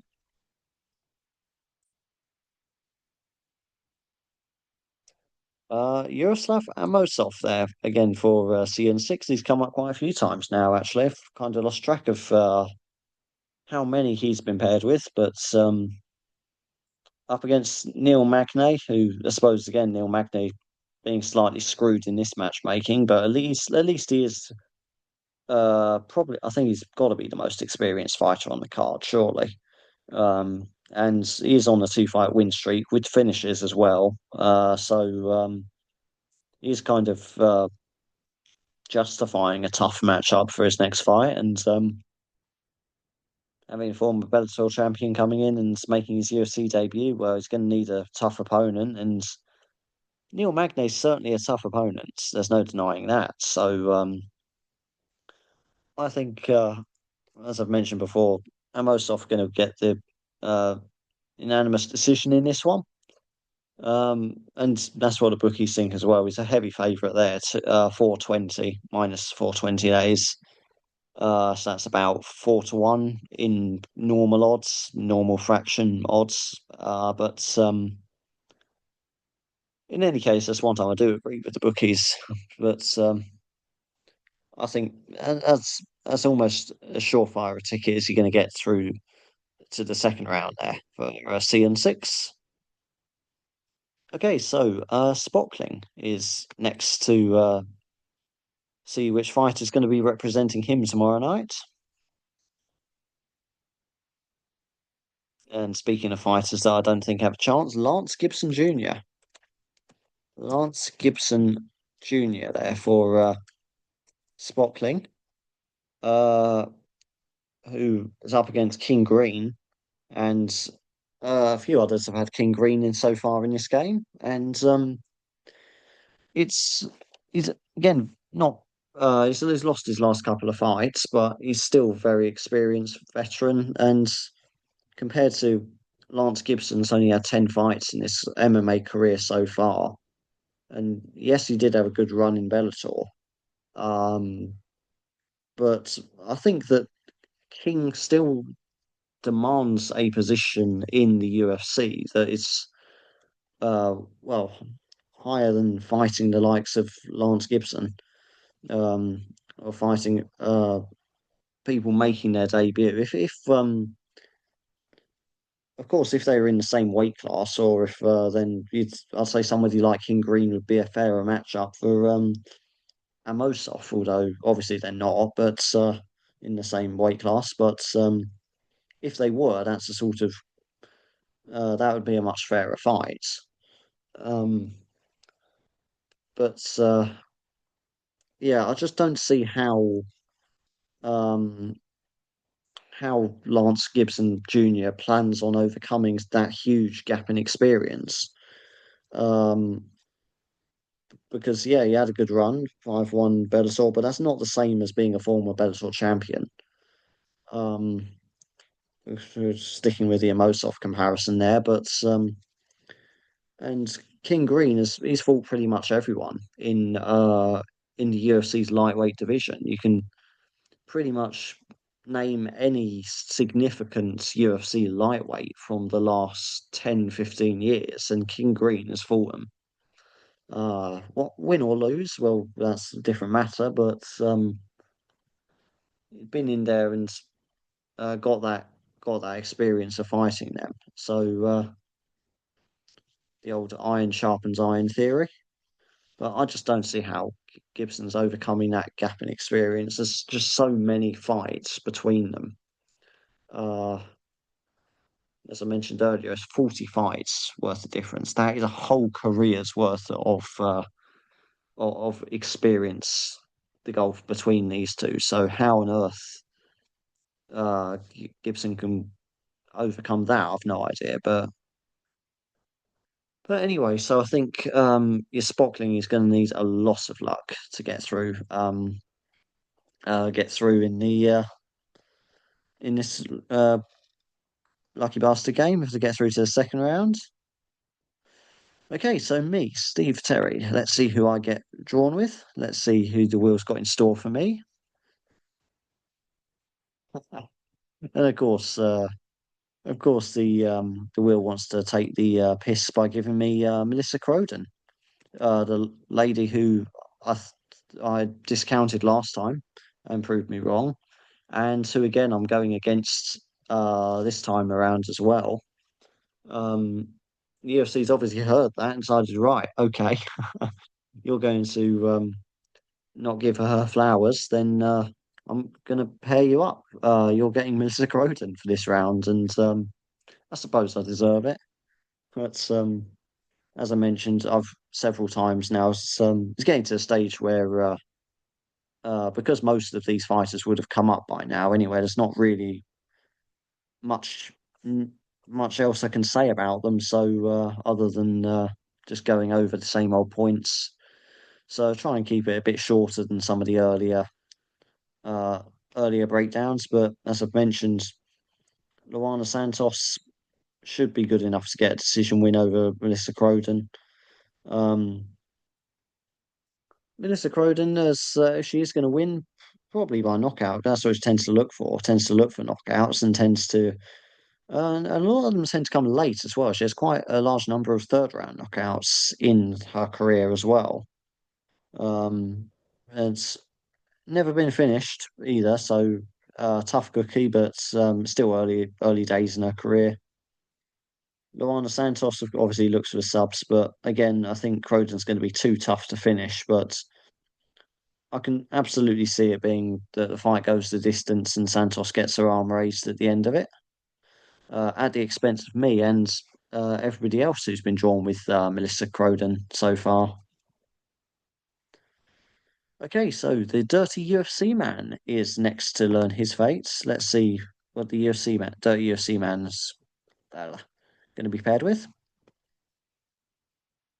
And he gets Alan Fry.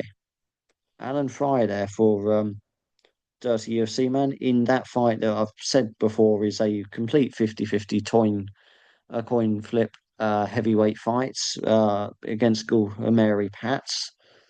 Both undefeated, both knockout artists, both making their UFC debut.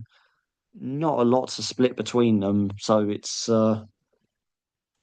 um I've gone with Pat, but purely because he's uh, uh previously fought in the LFA. But again, that's only one fight, to be fair. Um, and he has gone the distance once, but again, that is still only one fight. So there's barely anything to pick between the two of them. So neither anyone that gets drawn with either of these two, they're not having a comfortable ride through to the second round. Um, so yeah, there's not really much I can say about that. We'll learn more about them after the after tomorrow night. That's for sure. Okay, so another debutant here, I believe. The Machine 204. Welcome to the game and best of luck. If this is your debut, I think it is. Correct me if I'm wrong, but let's see who you're going to be. Which fighter's going to represent you tomorrow night for the Machine 204. Makes you wonder if there's 203 previous iterations of the Machine. But you get Cesar Almeida. Cesar Almeida there uh, for the Machine 204. First time Cesar Almeida has come up in this video. His opponent, Sergey Olesejuk, who, again, apologies for butchering your name, has, but first time Cesar's come up. I've gone with Sergey Olesejuk for decision win here. Um, Again, I know I've banged on about it a lot in this video, but there is a quite a big gap in experience between the two fighters. Cersei being 16-3 in his MMA career, was Cesar Almeida being 7-1. So quite a big gap in experience between the two of them there. Almeida is more experienced in the UFC, he's established himself there, 3-1. So he's becoming a regular. Caesar is usually a first round knockout artist, so I think if he is going to get the Machine 204 through, then he's going to do it very quickly. But I think Alex Sejak is going to be he's just too experienced uh, for that to really be a significant threat. He's going to have well, at least he should anyway. Should know how to counteract that and not get knocked out early on. But we'll see. Maybe Almeida can find a way through. Obviously, the Machine Tower 4 is going to be hoping that's the case. But in any case, I think it's the experience and difference is going to be just too much to overcome. I think Cersei Alashik's going to use that experience to control the fight, win over 3 rounds, and get the decision win. So I think that the Machine 204 is going to need a little bit of luck if he's going to get through this second round. But I mean, luck's the name of the game in this game. Okay, so we move on to the matchmaker. Uh, Appropriate seeing I've banged on a lot about matchmaking as well. But the matchmaker, let's see who he's going to be drawn with. And another one that I don't think has come up so far this video, Amanda Lemos. Amanda Lemos there for the matchmaker. In fact, that's the first time this fight has come up at all, actually. Strawweight battle between Amanda Lemos and Gillian Robertson. Again, both very experienced. Amanda Lemos being 15-5-1, Gillian Robertson being 16-8. Both established in the UFC. Um, Lemos being 9-5 and Robertson being 13-6. Despite those records, Robertson is 8 years younger, 30 years old compared to Lemos, who's 38. And in my opinion, Julia Robertson, she tends to look for submissions, and I think she's going to get it. I think she's going to get a second round submission. That's my prediction for this fight. Um, she does have quite a few decision losses in her career, though. So if Amanda Lemos can stretch the fight over 3 rounds, there's a good chance that Robertson is going to be on the wrong end of that decision. Uh, so I think Robertson will have to try and look to finish the fight if she's going to get the win. And obviously, in terms of finishing for her, that's the most obvious methods through submission. And Lemos, again, she's not bad. You'd expect her to be able to fend off submission attempts, but has been a little bit inconsistent lately with going loss, win, loss, win, loss. But and she has been finished in the past. So um, so yeah, that's my sort of reasoning and arguments why I'm going with Gillian Robertson to win this one. Obviously, the matchmaker is going to be hoping I'm wrong as well, and that Amanda Lemos can pull off a win for him. But we'll see. All will reveal itself tomorrow night, anyway.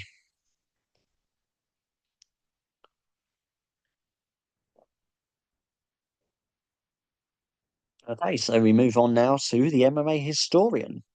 Let's see who the MMA historian is going to be. Who the dance partner for the MMA historian is going to be.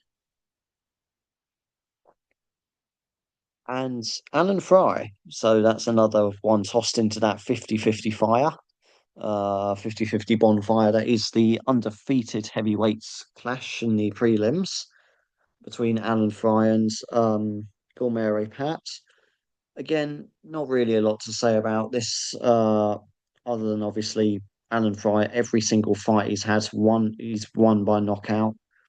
Um, so as impressive it is as that is, that doesn't really give you a lot to read into, especially when his opponent has a similar record, similar style. This is going to be a complete 50-50 fight. It's going to be an entertaining 50-50, but it's going to be a very nervy ride to the second round for the people involved in this little scrap here. But rather them than me. Anyway, Tosh is next to Learn Her Fate. Obviously, it's not currently active on Tapology anymore, but whatever you're doing with yourself, I hope you're well and hope you do come back in some guise to the Tapology forums. But you're a lifetime pass holder, so you're still in this game. You're still that is a lifetime pass, so always going to be represented in this game. But best of luck to you. Uh, see how well you do. See who your first fight is going to be, and you get drawn with Giga Chikadze. Giga Chikadze there for Tosh, and it's going to be a tough night for Giga Chikadze tomorrow. Um, Against Kevin Vallejos, who's got a better record, in my opinion, in these. I've got him to win by decision. He normally tends to finish fights by knockout, but again, it's Chikadze is experienced enough that I think he should be able to fend off the early onslaught from Vallejos, but I just can't see how he's going to be able to turn it around and win because he's not been in the best of form recently. He's way past his prime at as I say only 37, only 10 years older than me for fuck's sake, um but still is not been the most active and his last win was 2 years ago. Uh and when you compare that to a young guy like Vallejos, only 24, makes me feel old that. And only 24 and he's already got a insane record. 16-1 for a 24-year-old is ridiculous, by the way. He's been incredibly active. Um, yeah, I just can't see how Chikadze gets the win here. I think this would be a major surprise if he does. So I think that Tosh and anyone else that's been drawn with Chikadze is going to need a lot of luck to get through this first round here. But best of luck to you anyway. Okay, so Trail, formerly Trail Allman, going by Trail now. Let's see if this first fighter is going to put him on the trail to victory. Oh, that was bad. That was that was a bad joke. That sounded better in my head. Anyway, Trail gets Jamie Lynn Horth. Jamie Lynn Horth there. So you won't have to wait too long to find out his fate in this game. Jamie Lynn Horth being the involved in the first fight on the card up against Teresa Blader. Uh, who I have got with to win by decision. Um, the one main thing I suppose that Jamie Lynn Horth does have going for her is more experience, particularly more UFC experience. And it's also shown to be fairly well rounded, but not the most consistent results as of late in the UFC. So Teresa Blader, I suppose you can make the argument of being 1-1. She's not been the most consistent either, but since coming into the UFC, so I think these two still need a few more fights in the promotion before we really can say exactly where their level is. But at least Jamie Lynn has uh, established herself. At least I'm assuming, obviously, with 5 fights in the UFC, she must be on a second UFC contract by now. So she's good enough um, to have been re-signed by the promotion, and justifiably so. She's good enough. She is UFC level. Uh, so not a bad pick here, but I do still reckon that Blader's going to get the decision win here. But Trail is definitely not without a chance here. Okay, Trig next to Face the Wheel. Let's see who Trig is going to be paired with. Just before I do that, though, I'll just give a shout out to him for running the Tapology Wagering League. If you want to gamble, but without putting any real money at stake, that's a great way to do it on Tapology. Even though I constantly get eliminated because I go all in early on, usually get knocked out. But it's a great game to be a part of for anyone else that if you're wanting to get involved in the other games on the Tapology forum. So best of luck to you, Trig. Let's see who you're going to be matched with. And you also get Kennedy and Chesiku. Again, apologies for butchering that name, but I've picked Kennedy to win by knockouts, as I've mentioned several times now against Marcus Buchecha, who's looked good over in one, but lost his UFC debut against Martin Bidet, a Lucky Bastard Game Hall of Famer, of course. Um, Obviously got a wealth of Brazilian jiu-jitsu experience behind him. So, and with Kennedy losing by submission against Walter Walker last time, it's not impossible uh you can find another sub here. But I think Kennedy would have been going over submissions a lot since then, and as I think his power is going to be the most significant thing here. I don't think Bushek is going to be able to handle the striking of Kennedy. Um, and I think sooner or later that's going to break Busheka down, going to completely nullify his game plan, break him down, get a second round stoppage there. That's my prediction for Kennedy. So if that prediction comes true, that's great news for Trig. That's just exactly what he wants to hear. But we'll see if that is the case. Let's see if that does turn out to be the case. Anything can happen in MMA. But I think Trig's got a good chance of getting through. Okay, Troz. Next to discover his fate. Let's see who Troz's dance partner is going to be.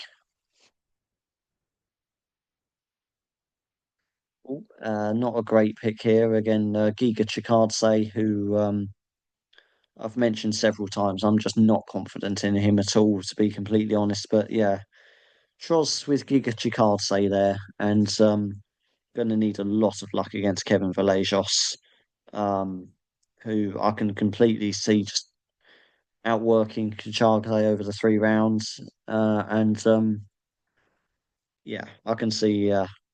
I just can't see any way that even though Chigaze's recent losses haven't been bad, they've been, as I mentioned, against Arnold Allen, David Onama.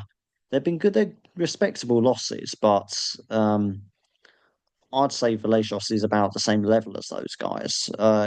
Is only 2-0 in the UFC, but uh, so still fairly new to the UFC. But the UFC clearly trying to build him up, and they can see the potential in him, trying to build him up, and giving him Giga Chikadze as a name opponent with an opponent with name value, should I say?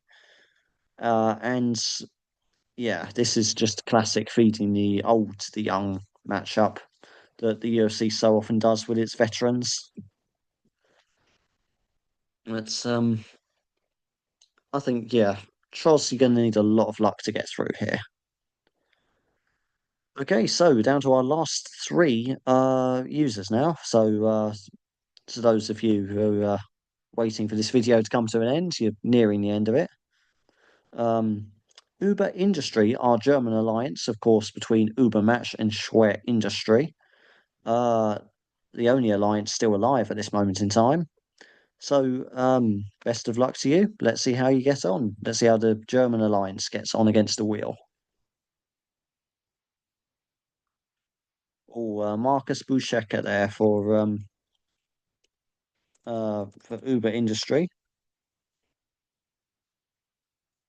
I think that might be the first time Buchecker's actually come up for a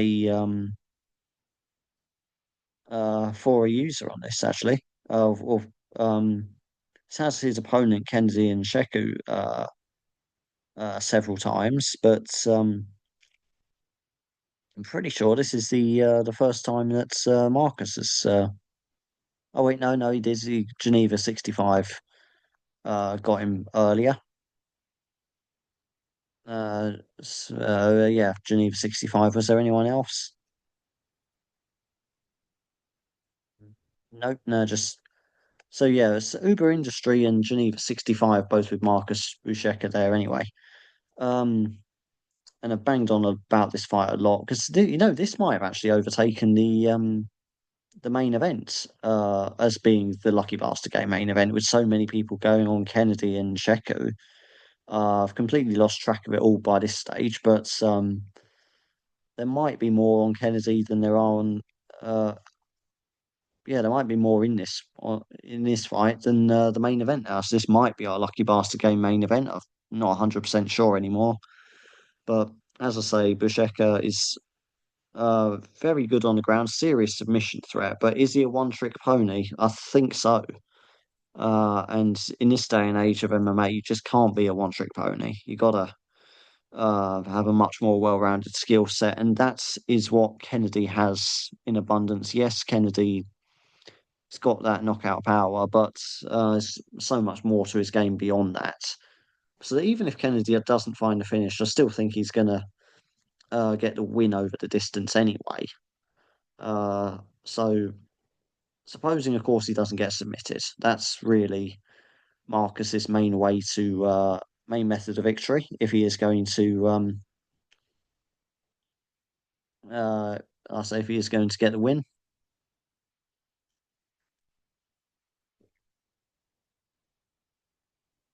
Right. Two more to go. Vazquez 88. Spaniards in the game, or at least he's got Spanish flag as his logo. I'm pretty sure he's Spanish. So hola to Vazquez. I think that's hello in Spanish. Um, let's see who you get drawn with. Who your amigo for this game is going to be. And Vazquez gets drawn with Amanda Lemos. Amanda Lemos there for Vazquez 88.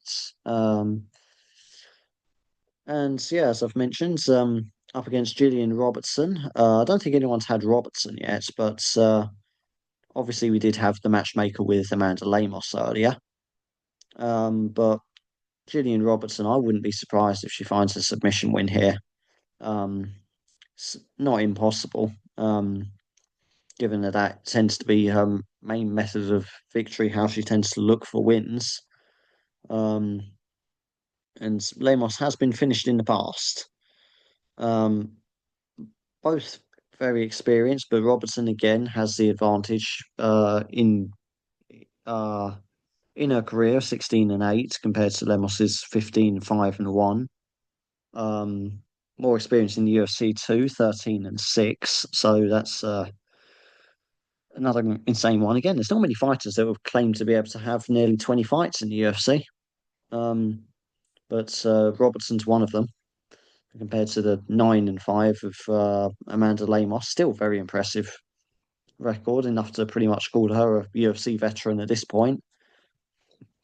But we've seen enough of these two in the past, so I reckon that with Lemos having been finished before, I can see Robertson getting her in something, get trapping her in a choke or a lock or something sooner or later. So yeah, Gillian Robertson for a second round sub. So I think Vazquez is going to need a bit of luck to get through this one. Okay, so finally, the last person to step up and face the wheel is Delaware's finest, ex-con Chris. Let's see who ex-con Chris gets paired with for the last spin of this round. Last spin of 2025, potentially. Let's see who ex-con Chris's partner is going to be. He also gets drawn with Amanda Lemos to finish the game off. So yeah, not really a lot I can add to that other than I think that's Gillian Robertson's going to win by second round submission. Lemos has been finished before. I wouldn't be surprised if she gets finished again here, but and even if it does go the distance, though, uh, Lemos would have the advantage there. I will say that because Robertson doesn't tend to fare well with the judges.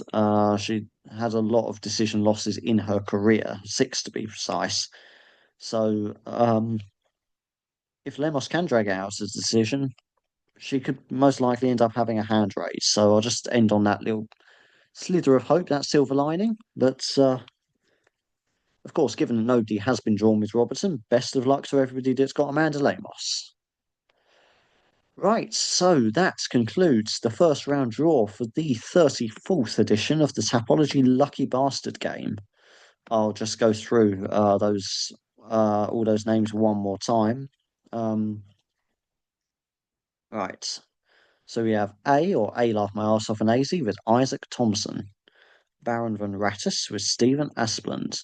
Our reigning defending Lucky Bastard Game champion Bellatrix with Brandon Royval. Boom Shakalaka with Stephen Asplund. Cal Foth with Melequezul Costa.